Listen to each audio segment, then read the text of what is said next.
Good morning, everyone. Welcome to the Syracuse Fire Department Training Facility. We're pleased to have the mayor here and President Robinson and Reverend Blessed from the Rotary Club to present them with these garments that are going to be used in Chile by volunteer firemen who don't have the same equipment that we have. So we're hoping that this equipment will be used well and will help them in the future. And with that, I'll turn this over to Mayor Miner.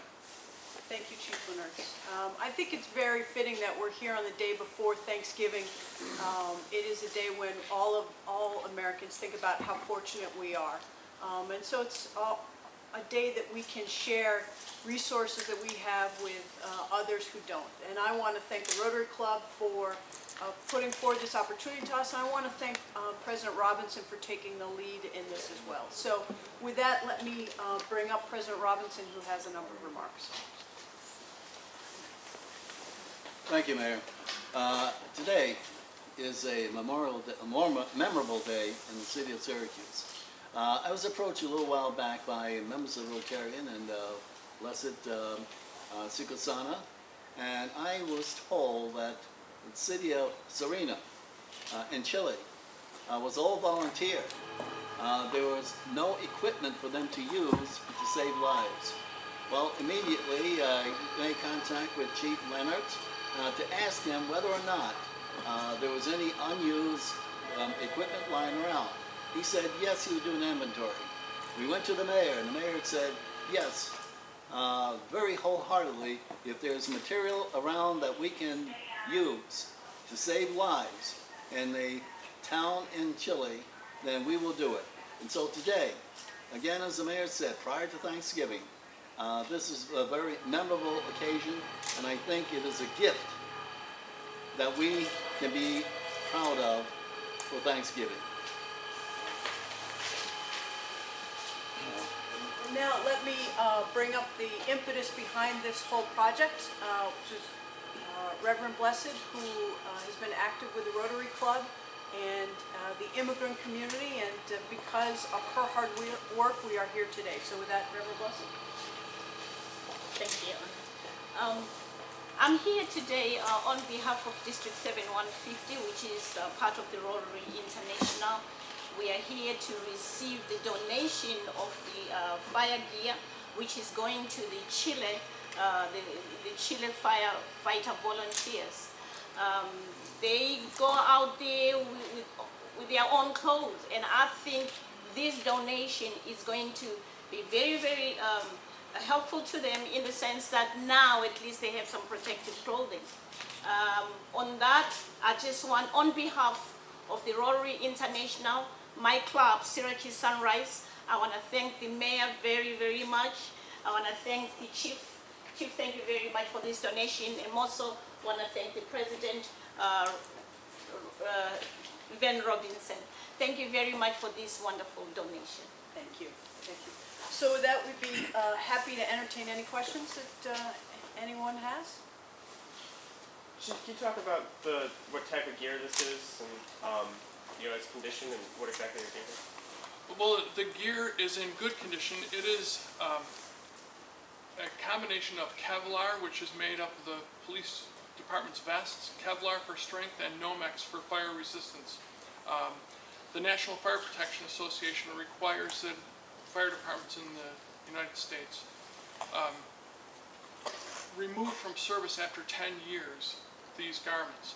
So these garments are 10 years old, but in the event that the person using this was the driver of the engine, it may not be very used, but we're still required by the regulations to replace them. So that's why we're donating equipment that's in very good shape to people who could use it. It appears as though they're using their own street clothing to fight fires, which we know is not very good. So how big of a, obviously it seems probably pretty obvious, but from going from, what I'm wearing to putting this suit on, how big of a step up in protection is that? It's huge. If you've ever gone to the scene of a fire, if you get too close, you feel the radiant heat from 100 feet away, 100 yards away sometimes. So by putting on this protective clothing that has thermal protection as well as flame protection, it's going to improve their ability to fight fires drastically.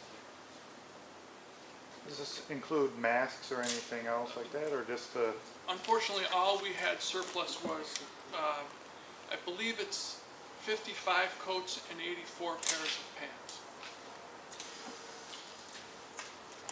Anyone else? Mayor, can I ask you something off topic real quick? Sure. Can I ask you about, a lot of the big box stores are gonna be busy over the next couple days, but now with adding a couple hundred, 100 free spaces downtown, it'll help attract it'll help small businesses downtown, bring more people downtown. Can I get your thoughts on that? Well, I am a big proponent of the buy local movement that we have here. What you can get from the shops downtown is unique handcrafted goods, so that people will see something different that none of their friends or neighbors are going to have. And at the same time, what you're doing is bringing money back into our economy. So for every dollar that you spend locally, there are lots of spin-off benefits that go to the rest of our community. And so, first of all, it's high quality, it's unique, it's interesting. Second off, it helps our economy more than the big box stores do. And of course, not unimportantly, it's a beautiful setting to come downtown and walk around, and it looks like we're going to have snow, and we have the Christmas tree lighting on Friday, so it's always a great weekend to be in Syracuse, and there's a lot to do downtown in particular, but there's a lot to do in the city, so I would welcome people to come down and share in the wealth that we have. Is this going to be an annual event? Because the chief is saying 10 years, so I guess next year you'll have more, because 10 years. Is this something that the city is planning on doing? I don't think that we're going to commit to it being an annual event, but we didn't realize that there was this need and that we could use the Rotary group. Actually, I think more properly said is we realized that there was a need, but the Rotary group can serve as that intermediary between us and the places where there are needs. So we now know that there's an opportunity, and this is, of course, another way to be sustainable and be good neighbors. do we know how large the fire department is in this particular city? Will this fulfill their entire membership, do we know? Well, let me say it's a city of 200,000 people, and so I would think that they will probably need more than 55 jackets and 84 pants. Yes. But it's an important first step. All right, anything else? All right, thank you all, gentlemen. Have a happy Thanksgiving. I appreciate you being here. Be safe. You too. Thanks, Mayor. Happy holidays. Thank you very much.